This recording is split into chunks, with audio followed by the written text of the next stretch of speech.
Hi friend, আজকে সন্ধ্যার সময় আমি তৈরি করেছিলাম ব্রোকলি স্যুপ। একেবারে সিম্পলভাবে, এটা হচ্ছে একেবারে হেলদি একটা স্যুপ। এটা মেক করাটা একেবারেই সহজ। জাস্ট হচ্ছে আমি এখানে দুইটা হচ্ছে ব্রোকলি নিছি, বড় বড়।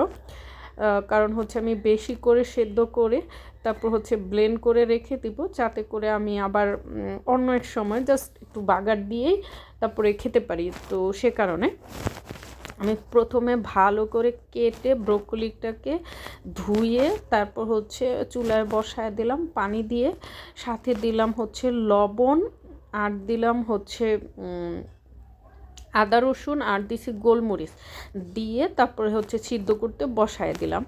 ভালো করে সিদ্ধ করে নিচ্ছি, আর আমি পানিটা ফেলে দিব না, ওটা দিয়েই আমি ব্লেন্ড করে তারপর সুন্দর করে রেখে দিব ডিপ ফ্রিজে। পরে হচ্ছে যে কোনো সময় সন্ধ্যায় একটু একটু করে নামাইয়া তারপর হচ্ছে কী বলে একটু বাগার দিয়ে তারপর হচ্ছে খেয়ে নিব। গরম গরম খেতে খুবই মজা লাগে। আমার মতো যারা হচ্ছে ঠান্ডার একটু সমস্যা আছে তারা এই স্যুপটা খেতে পারো, এবং খুবই উপকারী একটা স্যুপ এবং হেলদি স্যুপ। তোমার স্বাস্থ্যটাও অনেক ভালো থাকবে, তারপর গলাও ভালো থাকবে, ঠান্ডা কম লাগবে। তো এই তো আমি সেদ্ধ করে সাথে সাথে একটু হালকা ঠান্ডা করে তারপর হচ্ছে ব্লেন্ড করে নিলাম। তারপর হচ্ছে জাস্ট একটু রসুন দিব। আজকে আমি আদা দিইনি, কারণ হচ্ছে আদার তো আমি সেদ্ধ করার সময় দিয়েছি বাগারে, শুধু একটু রসুন ফালি করে কেটে তারপর হচ্ছে দিয়ে নেব। একটু তেল দেবো, কিন্তু আজকে তেলটা হচ্ছে ভিডিও করতে যেয়ে বেশি পড়ে গেছে। কিছুই করার নাই, এত বেশি তেল আসলে আমার খাওয়া ঠিকও না, আর আমি খাইও না। তারপর হয়ে গেছে এই তো। তারপর আমি সাথে সাথে হচ্ছে কি করলাম,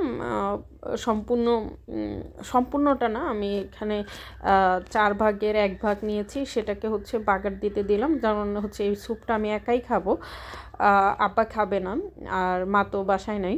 তো ওদের যার কারণে হচ্ছে আমি একা খাবো বলে একটু অল্পই নিলাম ছোট্ট একটা পাতিলের মধ্যে।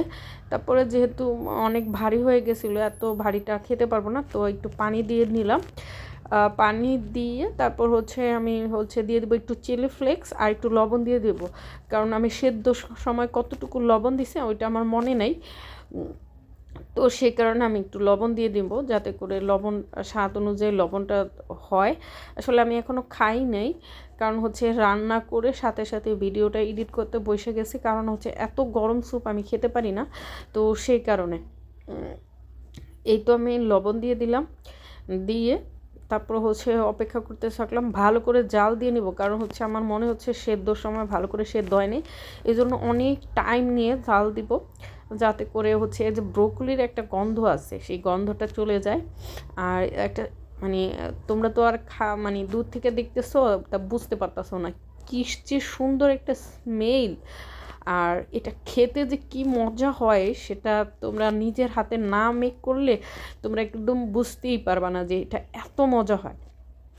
যারা আমার মতো ব্রোকলি খেতে পারো না তারা হচ্ছে এটা খেতে পারো। আর ব্রোকলিটা হচ্ছে ক্যান্সার রুগীদের বা